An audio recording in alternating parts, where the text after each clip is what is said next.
things that I think two words that I would say I do my best to be active in this instance.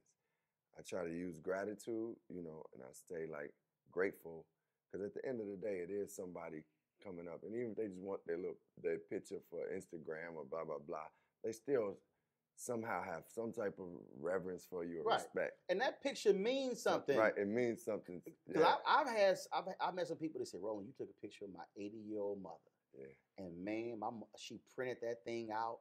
It's on her wall. Yeah. And I remind other people that a lot of these folks, they don't meet celebrities a lot. That means something. It means something. You know, and you know that's one of the things that sits with me is that you're giving somebody something good. You know, it's like spreading love, just speaking, right. Like speaking to someone. And the other thing I do my best to do is just be respectful. Right. Like if I'm in the middle of something, I'll say, hold on one second, let me do this. Or if I can't do, but I just make sure I acknowledge them as a human being and be respectful. So absolutely. Yeah.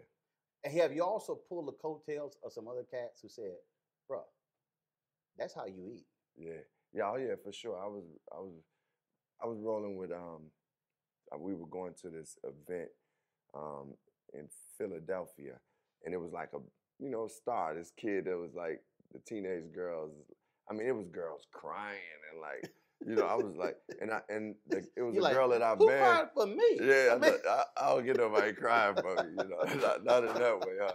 But it was like the girls was knocking on the van and blah blah blah, and they was hollering out the person's dog's name, and then he ain't even like wave at him. I was like, bro, man, just get him like a little high, man. Just give him some love. That's all they doing is giving you love. You ain't gotta, And sometimes I don't try to preach to people or but in that instance, I felt like I had enough of a relationship with him too to be like, and I ain't know him super good, but I still was like, yo, man, go ahead and acknowledge, because them girls was over there knocking on the van. But that's important, because what that young brother has to understand is, again, that's your fan base. Yeah. And see, when you turn on them, it's like first of all, an actor will go unnamed, had some choice words about black women in Ebony magazine. Really? Sisters were like, really? Let's just say he's still recovering. I mean, in this business, yeah, black women will drive it.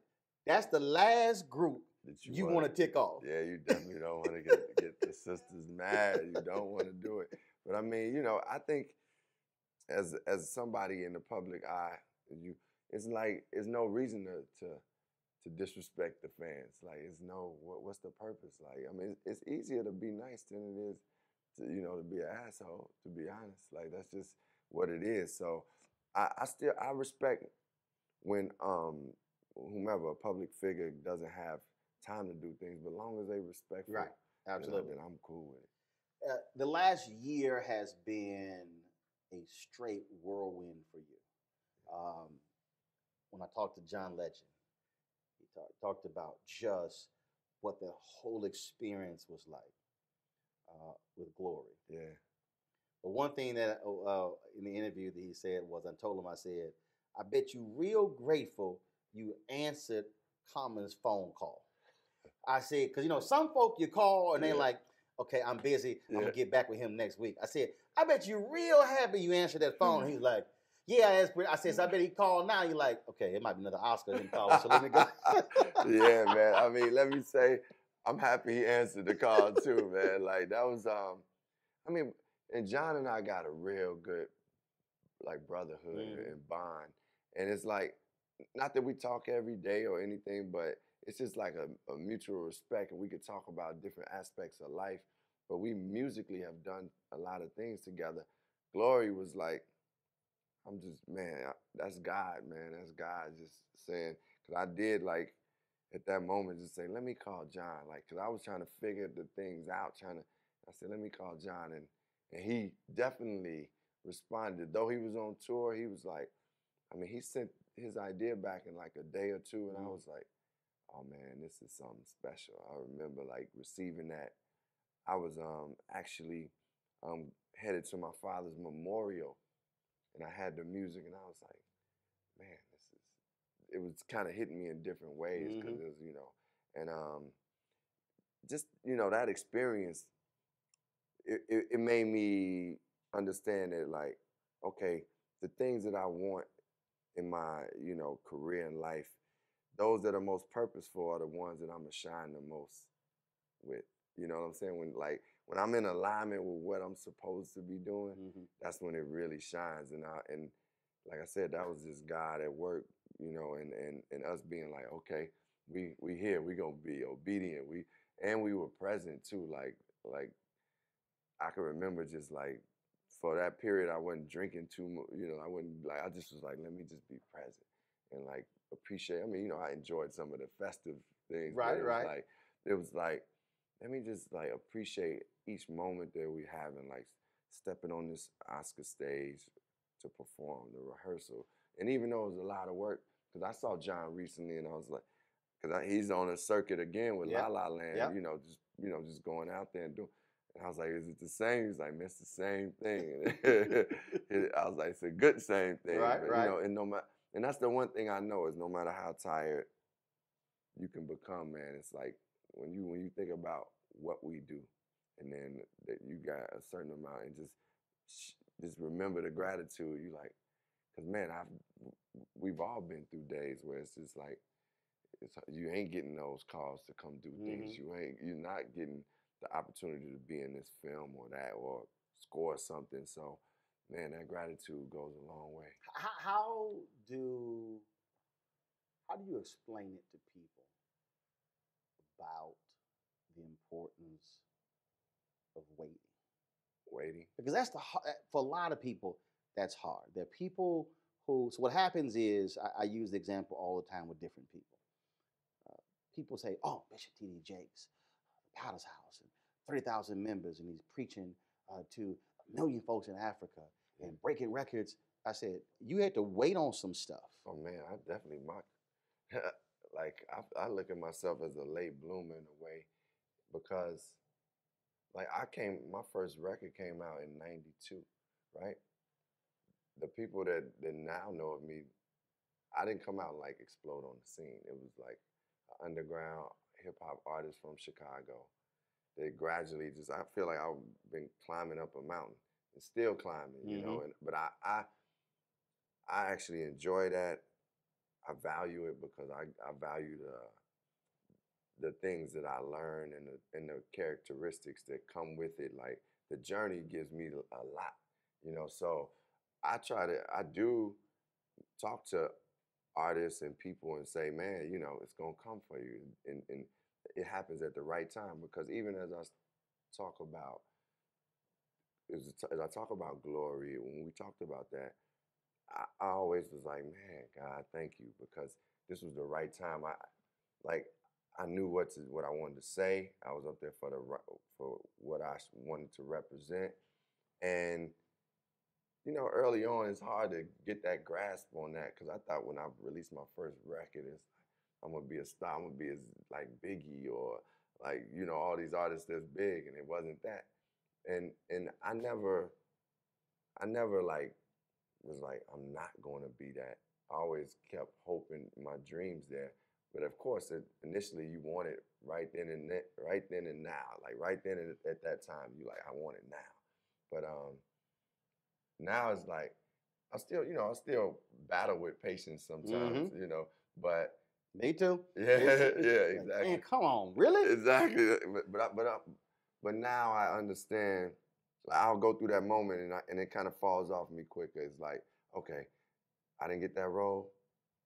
All right, cool. First, I'm disappointed, and then I'm like, all right, that one wasn't for me. It's for that person. I got to keep it moving. Speaking of waiting, you had an interesting dilemma when it came to your first movie, because something else major was happening, and you had to pick. Oh yeah, you knew that story, huh? Yeah, you knew that story. Well, we talked about it at American Black Film Festival. Yes. Okay, so yeah, for my first film, Smoking Aces, it was at the time I was slated to tour with Kanye, and man, I've been studying acting, as I said, and I wasn't getting any callbacks yet. I had to get better at the auditioning process. So Smoking Aces was the first callback I got. So I'm already like, oh man. But then, I went. I remember flying. I was flying from France. I flew in to do my second audition. I went straight from the airport. Boom, ready. I did my second audition and rehearsed, and I was like, and about a week later, I got a call from the director saying, "Man, we want you for this film." You probably just lost it. I lost it, man. I was teared up. I was jumping up and down, and because I was in a hotel room. It was actually, we were out in Puerto Rico for this DJ festival. It was me, Kanye, and a couple other artists. And I remember hopping up and down on the bed. I called my mother like, "Mom, I'm gonna be in a movie. I'm gonna be in a movie." I got the movie, and then, man, after that joy, I just had to take it in because I was like, "Wait, I'm slated to be on tour with Kanye," and I was like, "Man, this is my dream. I got to go for it." And I had to, man, I took in all that joy, and then I went over to Kanye's hotel room and said, man, I got offered a movie, man. I might not be able to do this tour.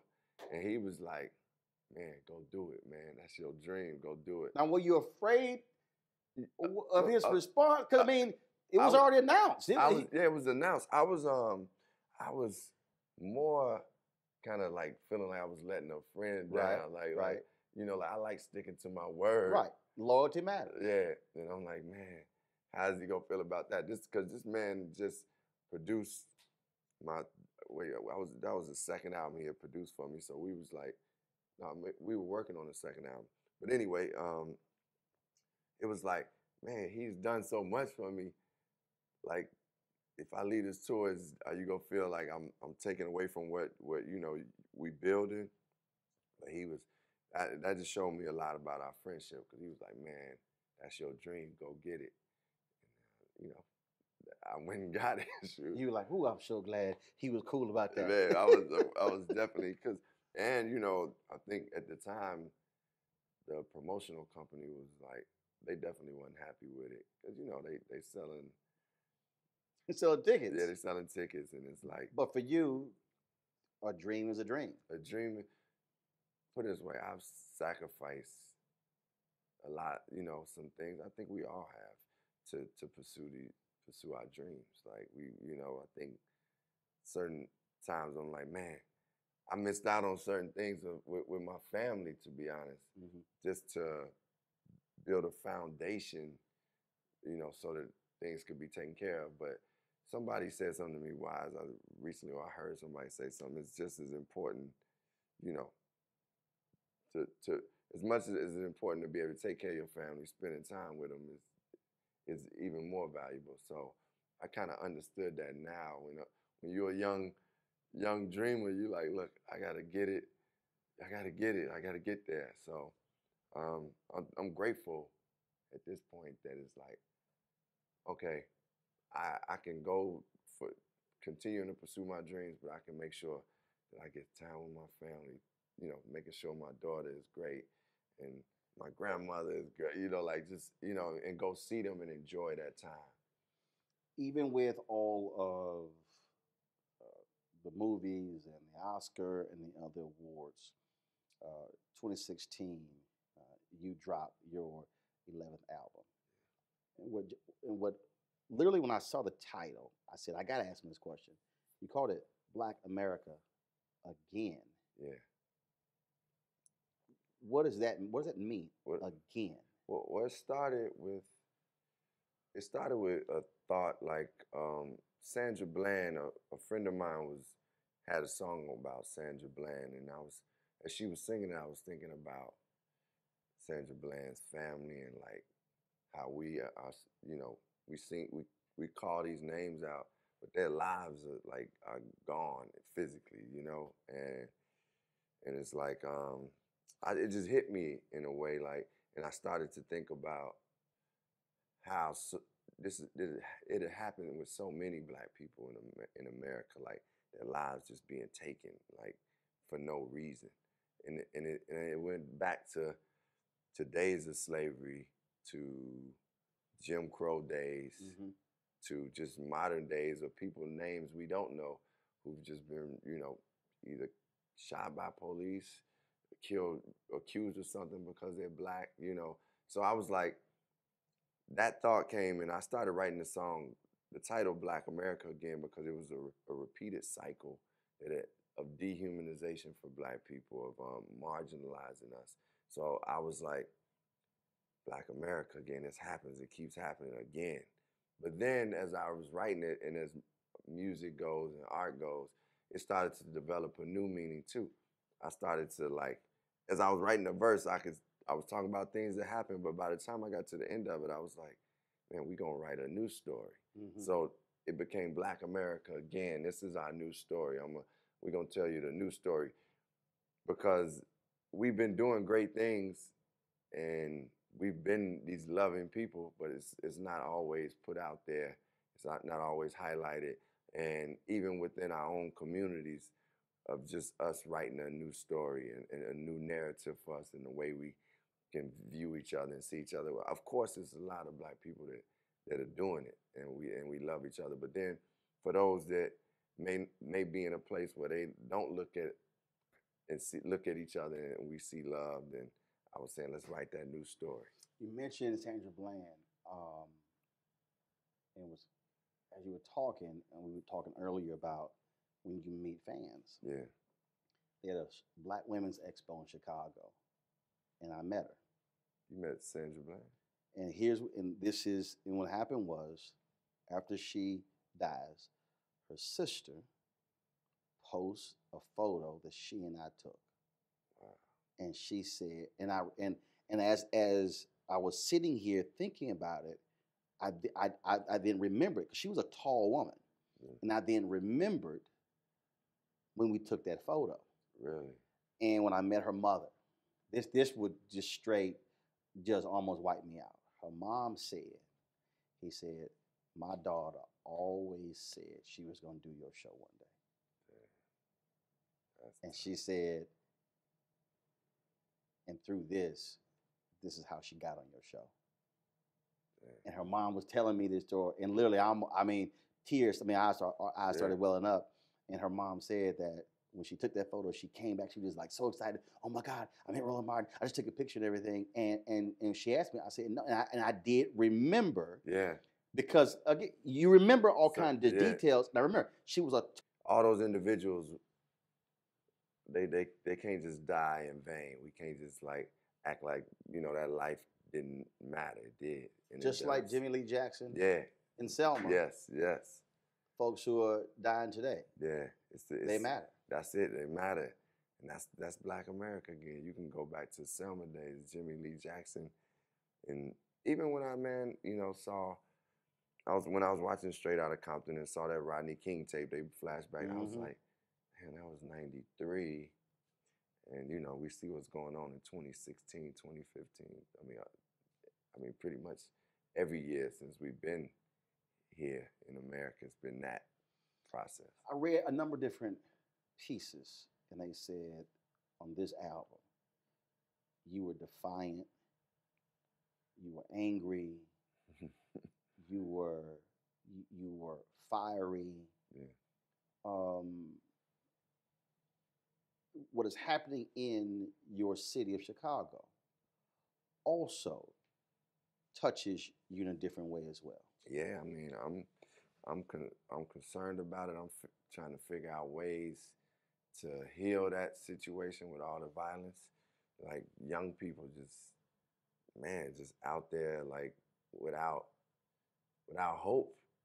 And I'm daily making moves, to connect with people, because it's not just I have all the solutions. And a lot of people on the ground in Chicago have been doing work. So I'm literally as we speak, connecting with people and saying, what can we do now? But that's the piece I don't think people understand about what is happening. Yeah. Look, I lived there 6 years, ran the Chicago Defender, interviewed many of those people. When you say don't have hope, when I hear Bill O'Reilly and Sean Hannity and Megyn Kelly, and I hear these conservative talk show hosts, when you see Trump, saying stuff, tweeting stuff, which first of all, he built a tower there. So I'm going, you should get off your behind and being aware of what's happening. I don't think people understand economically Yeah. the devastation that exists. So when you say no hope, they go, oh, why is there no hope? They don't understand what it looks like. Yeah, I mean, well, I'll tell you this. I've been to some countries that like are poor, and like Haiti is, Mm-hmm. I've been to and it's times when I'm riding through Chicago and I'm like, man, this thing it look like it's desolate. It's like it's depressing, and it's because people don't have. It's not a lot of economics there. It's not a lot of economics like as far as job opportunities and also just like programs that like some of the hope that came in within our neighborhoods was like, man, my stepfather was a plumber. He had a job. He worked. It's a pride in a person being able to work a job, come home and feed their family, Mm-hmm. and you know, and I had images. Though I had my friends, we hang around and did hang around gangs to a certain degree. Well, not that we did, but I still had images of good black men Mm-hmm. that were successful and doing things and working and taking care of their families. And I think the kids have it. I mean, it's cloudy for them to see that. It's they don't get it as much, and they don't have, as much like of the village being like, hey, I'm gonna take care of you. But it's the job. I mean, I really think jobs will help. I see because a lot of the people I talk to, they like, man, we don't want to be out here on these streets. You know what I'm saying? But we gotta eat too. So And that's the thing that, so again, when Trump said, I'm going to send the feds in, and when other people are talking, Reverend Jackson talks about this. He says, look, don't have a law enforcement conversation. If you're going to bring in law enforcement, fine, but you better bring in the Secretary of Housing and Urban Development. yeah, You better bring in the Secretary of Commerce. yes, You better bring in the Secretary of the Treasury. You better bring in the Secretary of Health and Human Services, because that's how you deal with crime issue, whether it's Chicago or Baltimore. yeah. It's all aspects of somebody's life. All aspects of the social, of the social sphere, point blank, like from that economic development perspective to mental health. Like that's something we don't like talk about. That man, if you're 11 years old and you seen your buddy get killed, or so you had an older brother, or you like hearing gunshots or your mom has been on drugs. That is traumatic. I mean, traumatic. You got black kids in Chicago who literally, I think one of the classrooms I had visited, I mean, you asked that question. 2/3, almost the entire classroom goes up, where they've had to experience multiple deaths Yeah. by 10, 12, 13. I don't care who you are. Yeah, I don't That care is who you- traumatic. Yes, and that's why, when people come back from war, they should have like some type of mental support. Kids, people in Chicago and these areas, like you said, whether it's Baltimore, like we need mental support, like health.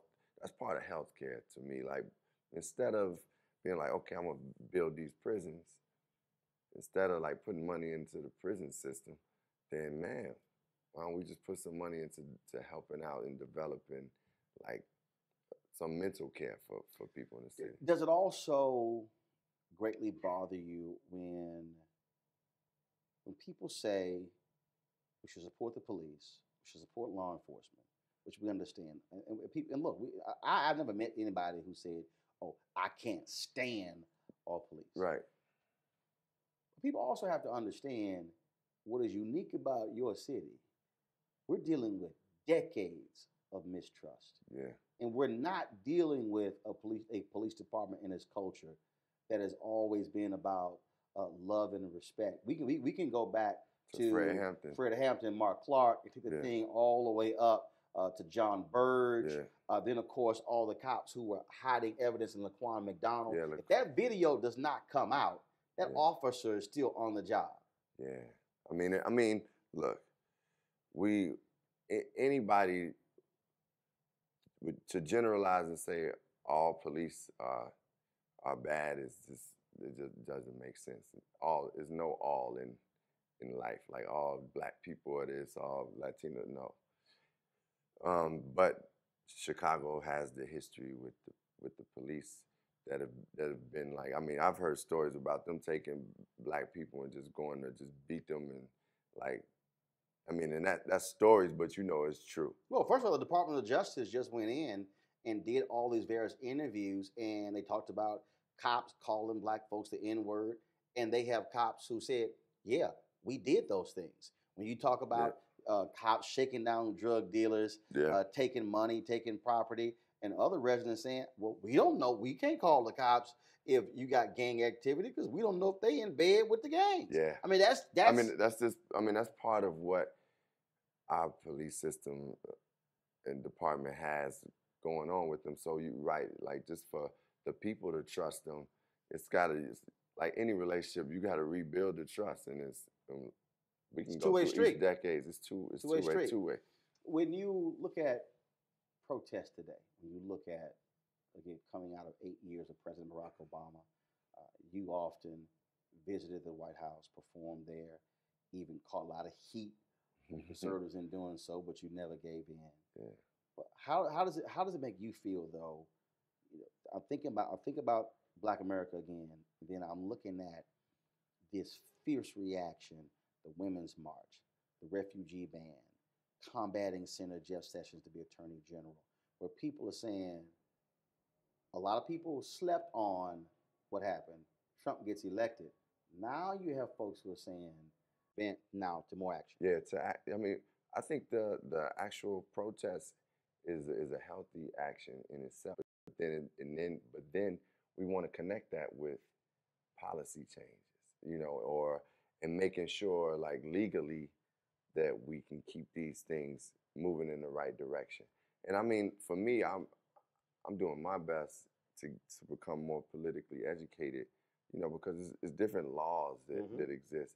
But I do recognize more and more that like the state and local people have impact. That's right. You know, so I need to identify within the communities that I live in, and I encourage people to be like, man, I'm gonna hold my state and local people accountable, and also have people that I know run, or people that I support. People. You got Ron Fest ran for Alderman in Chicago. Yes. I was like, what is he doing? He said, I'm a citizen. Yeah, he said he's a citizen, and he cared about the people of Chicago, and he made an effort. I mean, for me, I want to see politicians that I can trust, and that I do believe in, I know has the people's best interests at heart. You're sitting across, so let's say you have a meeting. Common has a meeting with Trump, Governor Bruce Rauner, Mayor Rahm Emanuel. You got the mayor of Chicago, the governor of Illinois, the president of the United States. What are you telling them? I probably naturally would talk more to Rahm and the governor, because I don't really know.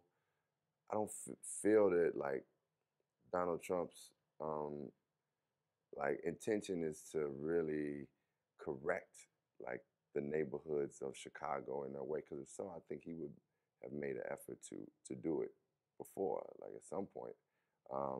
And I don't know if that's in his history. Maybe, you know. It's not. Right, exactly. It's not. Right. So I mean, yeah, you're right. I know it's not in his history. So with that being said, I'm at the point now where it's like I'm not going to be talking to just someone who I don't, you've shown me that you're not really for the people in the inner cities and the poor people, the middle class people. So I would talk to Rahm and the governor and say, man, what can we do to get more jobs in these communities? What can we do to like hold some of the businesses accountable that are in Chicago that are doing things? What kind of job training programs can we have? And what can we do for like kids that have dropped out of school? What kind of programs can we get for them that can transition them to get back into school, and like, what can we do for people that have come out of jail and they have, committed a crime, even if it was a violent crime? How can we help get them back into society with jobs? Like, let's put the resources, let's hold some of these businesses that we are supporting accountable, and like help them, have them employ people within the neighborhoods. Yeah, that would be some of the stuff I would say to them. So that's your challenge to them. What is your challenge to Black America? To Black America, my challenge is, I would say my first challenge is to remember God is on our side, right?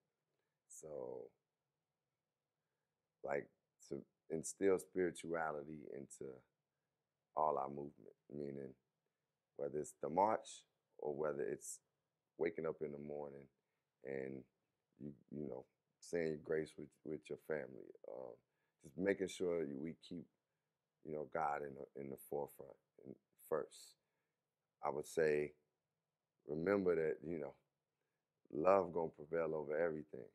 So if we can, in the midst of like being in some of the most difficult situations, which I know is tough, I would say, look, I'm with you. I know that it's tough, but try to be as loving as possible, be as loving to each other as possible, and that means like forgiving sometimes, because right now, like when I look at some of the violence that's going on, it's just when I hear the young people talk, they like, man, I had to get him before he got me, or he did something to this person. So that would be another thing I would subscribe, and then I would just say, man, do our best to empower ourselves. Like, I know it's tough in our situations, but we got to put our minds and energy and hearts to empowering each other. And I would say, and I'm saying that to the Black America, I'm saying it to me too, like saying I got to live up to that also. We've talked to you, you've done movies, you've done music, you've done all these things. Is there something that you really want to do that you haven't done yet? Well, I mean, it's still revolving around the arts. Is doing a play. I would like to do theater at some point, and I want to do. I'm producing some television and films. So I want to, those things. I want those things as they come into fruition. I'm looking forward to that. But I want to lead in some major films. But and two, I want to like open up some schools in different places. Like, gotcha. Yeah. What, charter schools? Yeah. Really? Yeah. Okay. Well, I'm a huge school choice supporter. I'm a firm believer. If we can control our own education, that's the game. So because Jalen Rose has won in Detroit.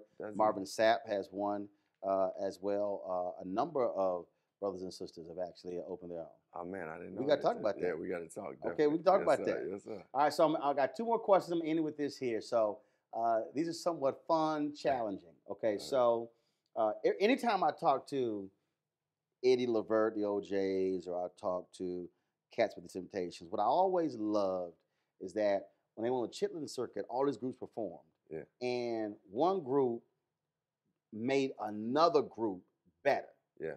Because they just brought it out. A lot of cats today don't like the level of competition. So if Common could do a battle with somebody on stage, you and them, who would you love to battle? Man, I would love to battle. Let me see, who would I love to battle?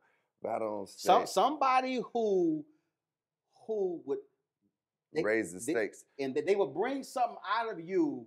Well, I would, challenge you in a way. You know what? I would say Kanye, just because he got so many hits and he's a good performer, that I would have to dig deep to get the crowd to go, to the level that he can get the crowd to go.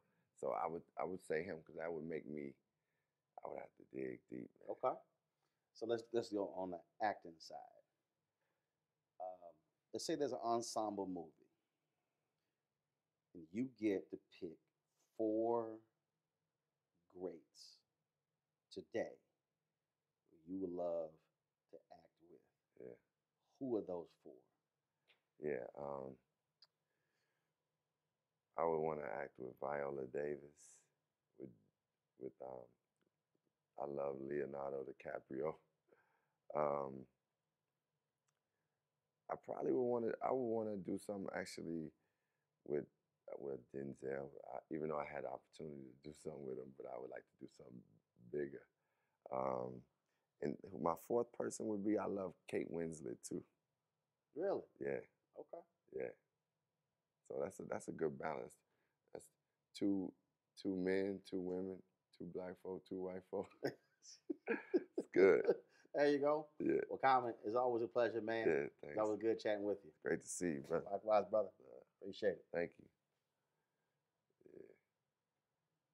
Yeah. All right, Ruby. Good. Room tone. He's got it. Whatever the biz, he's on it. Whatever it is, he's got the scoop, the fact, the find. And when it breaks, he's right on time. And it's rolling.